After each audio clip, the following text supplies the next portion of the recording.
Hey there, everybody. How you doing, Jen? Hi, I'm doing really, really well. Thank Good, you. good, good. Hi, everyone. I'm How Ronnie. about you? Hi, and I'm Jenny. I'm I'm doing doing great great too. too. And we Okay, are, who good. are we? The Heart and Soul Yes, we Sisters. are. And Yeah. we're coming with you to today. We felt inspired after last week's discussion of ACEs, adverse childhood experiences, anxiety, and depression, to spend a little more time on this topic. Not just because it impacts us personally, but we know it impacts a lot of people. Um, Yes. just a reminder, those adverse childhood experiences are things that happen to you before the age of 18 in your home, and they are physical abuse, emotional abuse, sexual abuse, domestic violence in the home, um, emotional or physical neglect, mental illness of a parent, substance abuse in a parent, incarceration of a parent, and what's the last one I'm missing? There are nine. Oh, Was loss it of a parent. divorce Yeah, loss or of a loss? parent through Yeah. separation or divorce. So any of those things, as we were talking about last time, can lead to difficulties physically and mentally, emotionally in adulthood. Every kind of disease you can think of: cancer, diabetes, heart disease, hypertension, lung disease, things like obesity, smoking, and substance abuse, which actually, fascinatingly, the research on this shows that, while healthcare providers will often wag their finger in the face of somebody who is overweight or smoking or drinking too much, it's really these people's attempts to try to solve the original problems of the abuse that they incurred. So we thought we wanted to talk a little bit more about this because it's not just the physical and the mental health issues, it's also the spiritual dimension, the spiritual health, the impact that it has on people's spirit as they try to move through life and their attempts to try to heal those things. And their Um, quality of life, yeah, you know. yeah, yeah. But before we move away from the ACEs per se, there's something that I felt I really want to bring up, and that is that when I teach about these topics, I pay special attention to sibling abuse because it's a form of adverse childhood experience, it's a form of family violence that we often don't think about because we're so used to thinking in terms of sibling rivalry that kids are supposed to be competing and in conflict and they can do mean things to each other, that it often really goes unaddressed. And it can exist in consort with these other kinds of violence or other dynamics that are unhealthy in the home, or sometimes it exists all by itself. Sometimes siblings are just awful to each other, and parents don't recognize it because they falsely label it as sibling rivalry. In our case, I know there was sibling abuse, and I know that I was a perpetrator as the oldest. We talked last time about how I would be kind of left in charge, and that's when a lot of it would happen. Um, I mean, things I specifically remember doing back when we were kids, the Three Stooges were ubiquitous, right? They were on every day after school and Saturday, Sunday mornings as part of the cartoon rotation. And I can remember on a couple of occasions pulling a mow on you and our brother and taking you like Curly and Larry and clunking your heads together. I can remember slapping you when I didn't get what I wanted, mostly with like on the legs. I can remember like just reaching down and whacking you on the thigh or something. Things I feel terrible about now, but definitely qualify as sibling abuse. I would do it to get you to do what I wanted you to do, right? It was purposeful. It was to It try was it to get was you to do effective. something. Yeah, Yeah. most of the time it was. Sometimes as you got bigger, though, you started to get back as good as you got. But Yeah. but usually it was because I started it. Um, so it's There were occasions I turned into the Tasmanian devil, and you and Christopher but would but tell many me that. times, Yeah. but there you also were often emotionally provoked when you would haul off and hit us. So um, yeah, but I wanted to. It sounds silly, but give a shout out to sibling abuse because it can happen all by itself, but it's really really likely to happen if you've got these other dynamics going on. The parents are being violent to each other or to their children. It's really likely the kids are going to use that. And I certainly used anger to try to control as well. That was the Yeah. model that we had growing up. Those were Um, our role models. Yeah. yes, Yeah. yes, but and it was so ironic because I can remember. Um, getting um, getting whippings for what essentially was sibling abuse. And mom saying things like, people are for loving, not for hitting. But then they would hit us to discipline us and hit us because we hit each other. I mean, it was a crazy. So, and those are the kinds of messages kids can sometimes get, right? They can get punished for doing to each other the same thing the parents are doing to them, or the parents are doing to each other. So It doesn't make a whole lot of sense. no, it doesn't. But it's crazy that in this age where we're much more conscious of family violence and different forms of it than we used to be, the sibling abuse goes really unnoticed and unaddressed.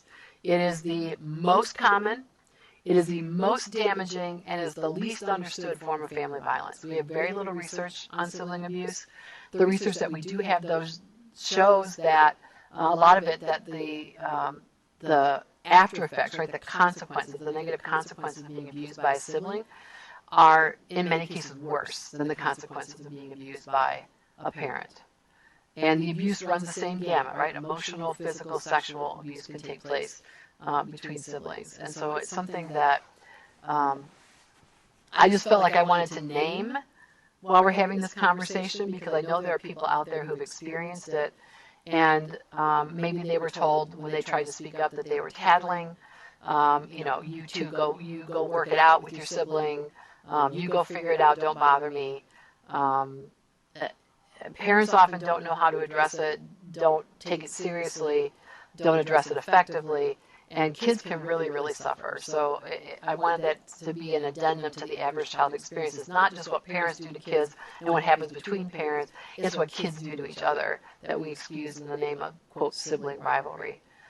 So for some people out there who are struggling to recover from average childhood experiences, those 9 things I listed may not have occurred in their home, but they were abused by a sibling, and the damage can be just as severe. And so I wanted to name that, and I wanted to validate that for anybody who's listening, that that was their experience. And to apologize to you again for what I did in the past. I mean, it's so hard to let go of it, knowing what I did. And you need to I forgave you ages and I ages know, ago. I know. And you need to forgive yourself. I think we talk about the dynamics in a abusive family and addiction. I mean, you being the hero, you had a lot of pressure on you too. And yeah. And I think that, for us, we were doing the best we could given what it was like living in a war zone. I mean, that's really what it felt like, most of the time. And never knowing, I know for me, just talking about trying to find my way to normalcy. What is normal? I mean, I remember asking that and you and I talked about it a whole lot. And I said, I just want, just want to be healthy. I want to be normal, whatever the heck that is, and I wanted it so badly, to happen so quickly, especially when I became a parent. Yes. Because I knew I did not want to recreate any of those dynamics. I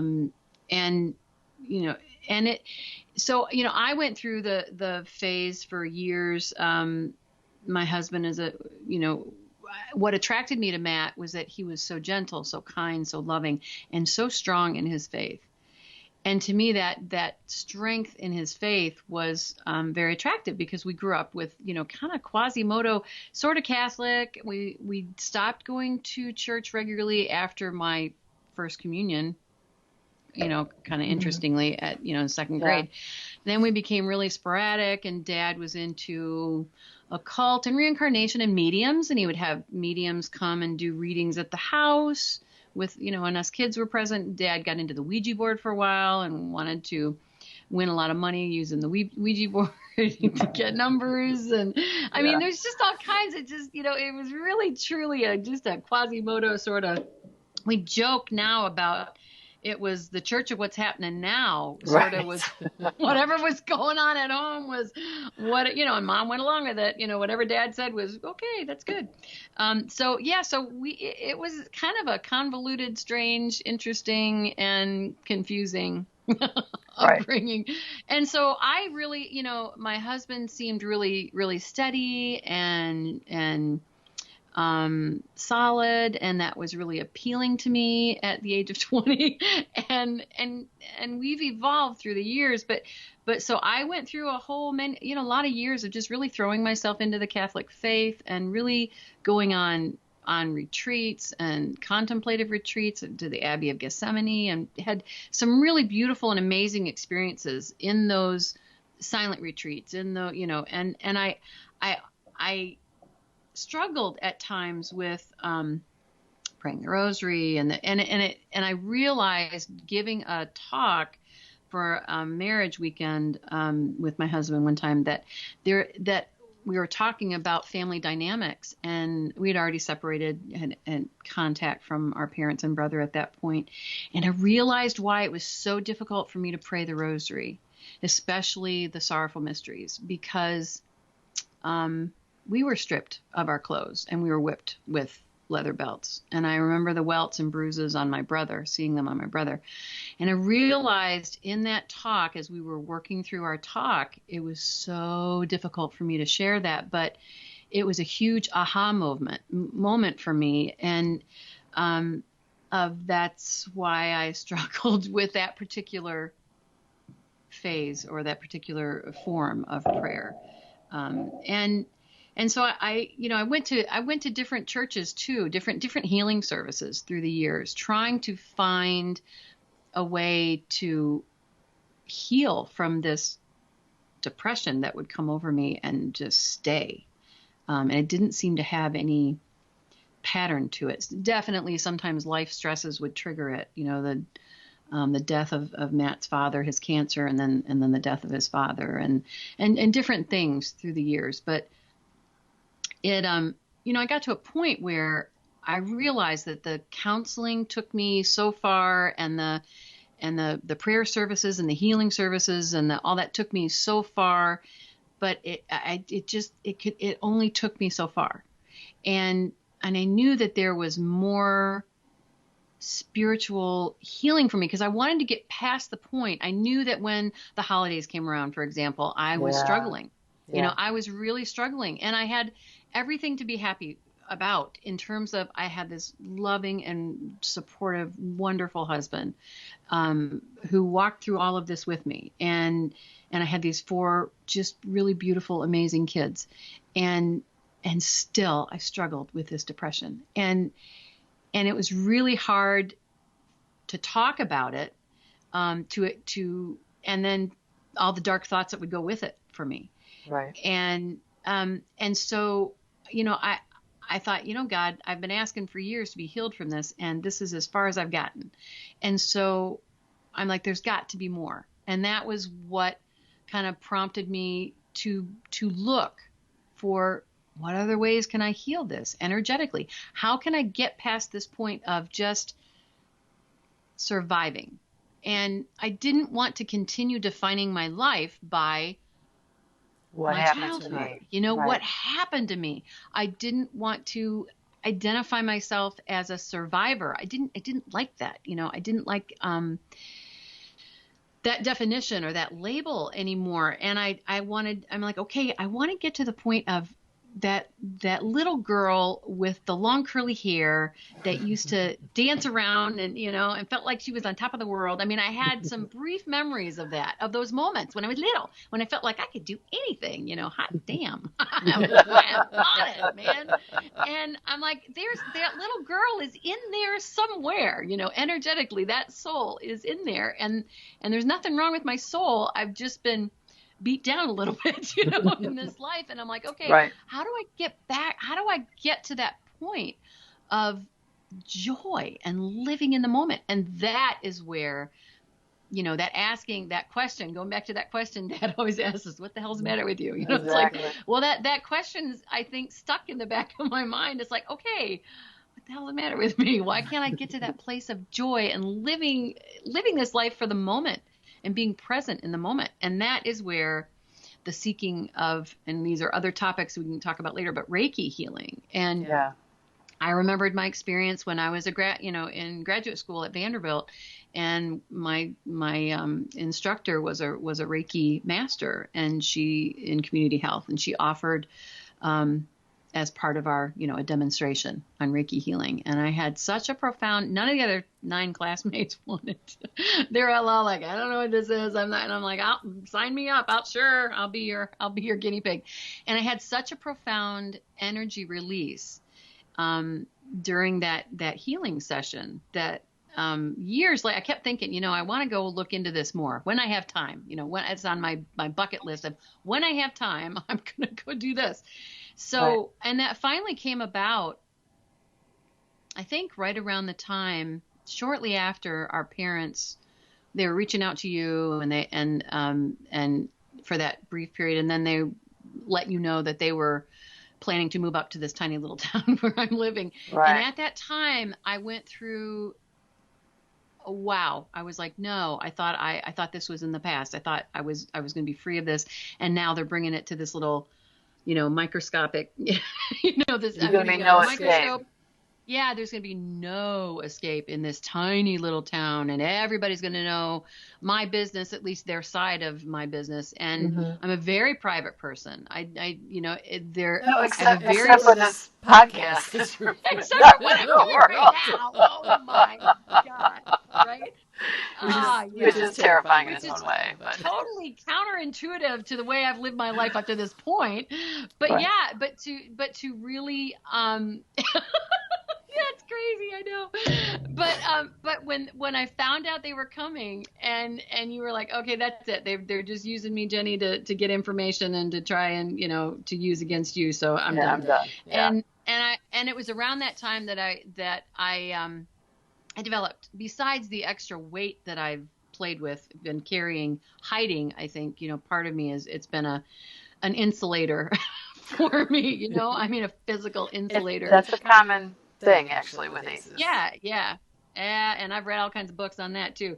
So anyway, at that time, I mean, the 45, 50 pounds of extra fat wasn't enough to insulate me. My heart went into just some massive abnormal rhythms. I went into PACs and PVCs, so many that it looked like my heart was tripping into atrial fibrillation, in and out of atrial fibrillation. And I was short of breath, and I was having chest pressure. That was so scary. I had so much chest pressure and pain, and that it was unreal. And that was all around the time that they were moving here. Mm-hmm. And I knew that I can't live like this. I can't live in fear.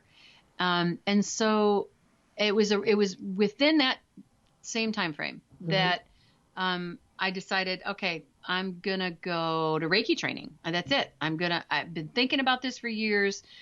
I can't pray this away. I can't counsel it away. I've got to find some other level of healing, energetic healing, something. And so that was when I called you and said, okay, I'm going to this Reiki training in Detroit. And we ended up continuing education, and I'm gonna go down there. Why don't you come meet me? We can hang out. And you said, and in the evenings, and you were like, no, I want to do it with you. Let's do this. And so we did. What's Reiki? I was like, so then I was resharing my story with you. And so that's kind of been this whole process, and even coming to the point of doing these podcasts for someone like me, who's a very private person, is because every step of the way of, we have been, I believe, led to the next level of healing, the next book, the next energy training, or whatever it is. The next person who's out there saying things that we need to hear. Absolutely. That has brought us to the next level. And so I honestly can say at this point in my life that, it was, I believe it was time for us to share this, because I believe so many people out there, are going through the similar process that you and I have been going through, to just find that next level of healing. I wanted to be living my life on my terms. I wanted to be living my life so that I'm no longer looking over my shoulder, but that I'm fully present where I am now and trying to just glean the most out of this amazing experience of life and live now in this moment from a place of joy. And honestly, that's where I really feel you and I have been this last decade of really learning and really fully living our lives, not necessarily looking backward or forward, but being where we are in this moment and truly relishing and appreciating this moment as the gift that it is. And I would love for more people to get to that place, for their own inner peace and their own, being able to enjoy the gift of what you have right now in this moment. And Right. and that's why we're doing this. Yeah. And for me, as someone who's, I'm an academic, so I'm trained in scientific method, and this spiritual stuff is a little out there, right? So as I've been sort of coming, you sort of drug me towards this with the Reiki thing, right? Bringing me to the Reiki training, and I've struggled with this. Okay, keeping an open mind is part of the scientific method, but this idea that there's this energetic field around me and that is not controlling, but is not just contributing to my physical and mental and emotional well-being, but actually sets up the dynamics of what happens at the physical and emotional level. And so I've been I've been kind of rational braining, trying to get into this and thinking about it from like, well, how can I make sense of what I'm actually, because I have these experiences that don't necessarily make rational sense. And I'm still doing this. I'm still working on it. So one of the things that is exciting to me is that, trying to look at quantum physics. Quantum physics says that everything is energy. And so if everything is energy, why is it crazy to say that there's an energy field around us, that we are energetic beings, that we're taking in information that doesn't come through our five senses that we're used to thinking about, that we can have something happen to us on a spiritual or energetic level, and then it has a physical or emotional or psychological impact. And so I've had to kind of work my way down that path. I've had to try to reconcile this person who's lived in the left brain my whole life, rational thinking, and what can I prove and what can I not prove, and what's the evidence, and then having these experiences, right? This experiential path of, I had some crazy things happen to me in Reiki training, or, meditating in certain ways. I've had physical things happen. I've had mental and emotional shifts and releases. And it's just, I still have this feeling like people are going to look at this and go, you are just nuts, I mean, for the longest time before we actually got this podcast rolling and started doing it, I thought, oh, dear God, I can't have anybody in my academic life find out that I'm doing this. One of the things or is very, coworkers or whatever. Coworkers, whatever. My So, gosh, and that goes back to the judgment piece, right? The judgment piece. We said that when we talked about judgment, that if it wasn't for worrying about what other people would think, we probably would have done this a long time ago. But so obviously there's more work around that issue. But it's been this really, for me, this interesting journey of trying to come to grips with what I've experienced and the really profound healing it's brought me physically, mentally, emotionally, as we've tried some of these things like Reiki and other forms of spiritual healing. It's like I can't deny it. I can't deny the things I've experienced, the changes I've experienced. And, we're going to talk about each of them in their turn so we can give them their due, but in separate podcasts. But just, one of the messages I want people to come away with as we move through these podcasts and talk about these things is just like, give yourself permission to explore. I mean, Absolutely. what works for one person isn't necessarily going to work for somebody else. But Right. you used this metaphor once a while ago on one of our podcasts. It's like with these things I've done, it feels like I'm a a beachcomber or a treasure hunter, and I'm picking things up and I'm putting in my little basket. And I'm just going to show you what's in my little basket, and you can try them out. You can explore. Some of you might go, "That's too far out. That's too nuts. I'm not going to do that." Or, "Oh, that's sort of interesting. I never thought about that." But that if the peace and the joy that you were talking about really comes from the spiritual dimension, because you actually can have a great deal of peace even if you're experiencing physical problems or even Right. a certain degree of emotional turmoil. But if you have a spiritual practice, whether it's meditation or yoga or energy work of some form like Reiki, that you can work with on a regular basis, that brings you back to that equilibrium, that state of peace, you can still have a lot going on. You could be dealing with crazy parents that are still in your life, or you could, whatever. There's a lot that could be going on, but you could be able to find that place of center, find that presence, find that moment of joy. Yeah. Moment by moment by moment. Yeah, and I think that comes from acceptance, right? Loving acceptance and compassion, and realizing that we're all flawed, and learning to love the light and the darkness within each of us.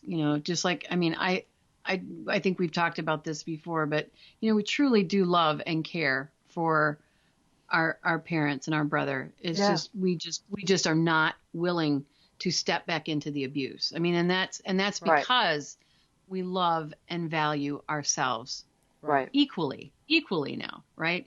And I think that just like being able to talk, it was not easy to talk about the depression and the because it's knowing that I affected my children, by that. No matter how hard I tried to hide it, or how, I still struggle with that. I know that it's affected them even at a very young age, but I couldn't help myself. It was at that place. I was doing the best I could at that time, and I couldn't protect them from my depression as much as I wanted to. And so that's something that just, pains me, because of course I wanted to put them in a bubble and protect them from everything. I wanted them to have a wonderful, joyful childhood and have, a much better start. And as it is, each of them have struggled with depression or anxiety at different times. And I have to accept that